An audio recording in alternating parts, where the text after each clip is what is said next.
शुक्र पे शुभ प्रभाव होगा तो विवाह जीवन अच्छा चलेगा, फिर ये मतलब समझे। बहुत अच्छा चलेगा।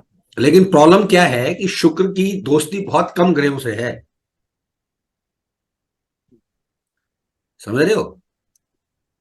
अगर शुभ ग्रह को रखोगे तो पहला पहला शुभ ग्रह जो शुक्र के लिए बनेगा वो बनेगा बुध।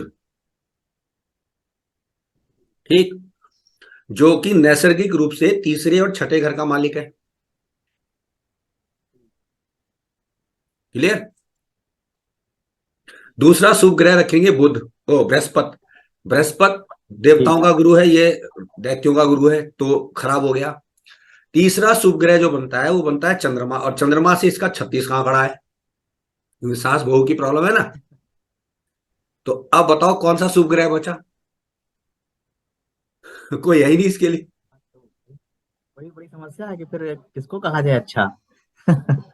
ऐसा है, देखो, इसको ये माना गया है, शास्त्रों में क्लियर लिखा है कि शुक्र अगर अलग हो, मतलब अकेला हो, दी बेस्ट है, दी बेस्ट। क्योंकि उन्होंने कहा सूर्य से जितना दूर होगा उतना अच्छा होगा, पहली बात तो। और सूर्य से दूर होगा तो बुध से भी दूर होगा यकीनन। ठीक। और उन्होंने एक बात और कही है कि इसको दो राशियां दी गई हैं, लेकिन दोनों ही ऐसी राशियां दी गई हैं जो व्यक्ति विशेष को जीवन प्रदान करती हैं। जी खाना और स्त्री। तो ये अकेली हो तो ज्यादा अच्छा। यानी भोजन और भोग अकेला किया जाए तो फायदा है। ठीक। ये है ना संदेश, मतलब काल पुरुष का। और गजब ये है कि मंगल से ये सम सप्तक पड़ती हैं राशियां। जी। मंगल के ठीक सामने है ना, दोनों केसेस में। तो अब गजब ये है कि अगर एक बढ़ेगा तो दूसरा घटेगा। सही बात है। अब काल पुरुष का आधार ले तो शुक्र को 20 वर्ष दिए गए। जी ठीक। आदमी को 7 वर्ष। जी। इसीलिए स्त्रियों की आयु सामान्य तौर पे मनुष्यों से ज्यादा होती है, आदमियों से ज्यादा होती है। तो सर क्या मान सकते हैं, जैसे ये समुद्र मंथन के समय जो मोहिनी रूप लिया भगवान ने और फिर अमृत उनके पास आया, तो क्या मान सकते हैं कि अगर जहाँ स्त्री है वहीं पर जीवन है, 100%, 100%। वहीं अमृत है। 100%। देखो देखो, इसको दूसरे वे में समझो आप। पृथ्वी में सबसे ज्यादा जीवन उन जगहों पे पनपा है जहां पानी था। ठीक। पानी जल है ना, जल, और शुक्र जल तत्व का प्रतिनिधित्व करते हैं। हो गया सिंपल। आप जितनी भी बड़ी बड़ी सिविलाइजेशन देखोगे वो नदी के किनारे, गंगा नदी की घाटी है, सुंदरवन है, नील नदी की सभ्यता है, आपने पढ़ा ही होगा ना। अधिकतर रूस में वोल्गो नदी के आसपास का है, मतलब अधिकतर नदी के क्षेत्र के आसपास ही लोगों ने रहना प्रिफर किया है। इसीलिए 12वें घर में जो है ना वो मीन में उच्च का है ना। तो उसकी वजह से भी ये कंसिडरेशन आ गया कि प्रकृति के साथ ये रहेगा, जल के साथ। इसीलिए वो बार बार कहते हैं, जो समझदार वो जो ऋषि मुनि थे, वो कहते थे कि शरीर में जल की मात्रा को हमेशा कंट्रोल में रखिए, बढ़ा के रखिए। क्योंकि चंद्रमा और साथ ही साथ आपका शुक्र, यही आपको जीवन प्रदान करते हैं बेसिकली। शुक्र प्रधान जीवन देता है, क्योंकि शुक्र जो हमारा रिफाइन प्रोजेक्ट है हमारे शरीर से, जो स्पर्म या वीर्य है, वो सबसे ज्यादा रिफाइन है। अगर वो व्यक्ति कोई बचा के चल रहा है तो उसकी आयु बढ़ रही है ना। तो इसलिए सन्यासियों की आयु ज्यादा होती है ना। या ये जो क्या बोलना चाहिए, सन्यास कहो या वानप्रस्थ लोग कहो, आध्यात्मिक लोग कहो, इनकी आयु बढ़ जाती है ना, क्योंकि वो इस चीज को समझ रहे हैं। वो अपने सबसे बेस्ट प्रोडक्ट को बचा के चल रहे हैं। और साथ में बॉडी, वो उनकी दिनचर्या को देखिए आप। वो दिनचर्या हमेशा शरीर को बराबर बना के चल रहे हैं, पानी ठीक पी रहे हैं, हमेशा कंट्रोल में रहते हैं, गुस्सा नहीं करते, मर्यादा से भाग नहीं जा रहे, तो इसलिए आपकी आयु बढ़ रही है। इसीलिए वो बोल रहे हैं ना, अच्छा आप रहन सहन कीजिए तो आयु बढ़ेगी आपकी। अब इसमें कुछ बातें नेचुरल रूप से औरतों पे चली जाती हैं, तो इसलिए उनकी आयु वैसे ही बढ़ जाती है। ठीक है ना, क्योंकि जल तत्व तो है ही है वहां पे। सर एक ये बताइए, जैसे कालपुरुष कुंडली ले लेते हैं, हम्म। मंगल की चार स्थिति हो गई, एक स्वराशि का 1 नंबर पे, 4 नंबर पे नीच का, फिर 7 पे, फिर 10 पे।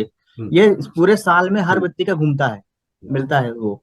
तो अब हम ये समझ रहे थे, लेकिन आपने कहा था गोचर तब असर डालेगा जब दशा होगी। तो एग्जैक्टली। अब पूरे साल में सबकी दशाएं जो है टाइम टू टाइम आएंगी। तो हम भी समझना चाह रहे थे कि मान लिया जब 1 पर है मंगल, जब 4 पर 7 10 पे घूमेंगे और गोचर में भी में तो आ ही गए, अब दशा में जब आ गए तो क्या असर निकाल, क्या मानेंगे, मतलब यहाँ देखो देखो मंगल देखो, वीक हो गए। सबसे पहले ये पकड़ो कि अगर लगन में आया मंगल, सपोज करो, और दशा में भी है और लगन में गोचर में आ गया, तो आपको चोट लगाएगा, क्योंकि मंगल दुर्घटना का कारक भी है। आपकी मृत्यु कर सकता है, लड़ाई झगड़े करवा सकता है। ठीक है, मतलब मंगल के सारे तत्व जो हैं वो लगन बॉडी पे आ गए। अब बॉडी का मतलब है आपकी बॉडी पे अटैक हुआ है। फोर्थ पे है तो आपके घर पे आ गया। अब घर का माहौल टेंशनाइज, ग्रह क्लेश बढ़ा देगा, क्योंकि इस व्यक्ति के घर में मंगल यानी कि गर्मी आ गई समझो एक प्रकार से, और वो दशा में है, तो अब वो जानबूझ के ऐसे कर्म करने लगेगा जिससे उसके घर का माहौल खराब हो जाए। ठीक, अब वो आता है, सबको गाली गलौज दे देता है, खड़का देता है, किसी की इज्जत नहीं करता, पत्नी को गाली करता है, इस तरह की बातें आ जाएंगी जब मंगल का प्रभाव आएगा।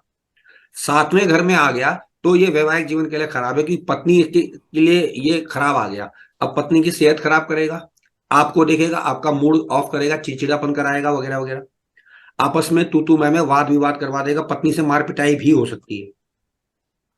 10वें घर में गया तो कैरियर में अपलिफ्टमेंट दे सकता है, बिकॉज लग्नेश दसम में आ गया उच्च का होकर। तो अब आपको काम को सम्मान मिल रहा है, रिवार्ड मिल रहा है, पहली बात। दूसरी बात, बॉसेस से लड़ाई करा सकता है। ठीक है ना, क्योंकि उस घर में आया है, बवाल मचाना है उसने। कोई बड़ी फाइटिंग जिम्मेवारी आपको दी जा सकती है जो कोई नहीं करना चाह रहा, आपको दे दी गई कि भाई तुझे अब जो है हमला कर दिया, तुझे जाना है, तो उसको दे देंगे टास्क, भाई ये करके आएगा, क्योंकि मंगल मना नहीं कर सकता राजा की आज्ञा को। तो कोई बड़ा महत्वपूर्ण कार्य या कठिन कार्य इस व्यक्ति को दिया जा सकता है। इस तरह से आपको पकड़ना है गोचर में।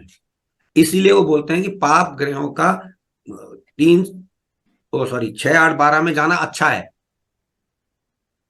क्योंकि वहां वो पूरी बदमाशी नहीं कर पा रहे ना। बाकी जगह बदमाशी दिखाएंगे आप, तो अगर 10वें घर में है तो कोई दिक्कत नहीं, लेकिन अगर आप मान लो छठे घर में बदमाशी दिखाते हो, तो बीमारी के घर में बदमाशी दिखाओगे और मरोगे। ठीक, लेकिन दुश्मनों को दबा लोगे आप, ये कहानी है। चलो जी, आज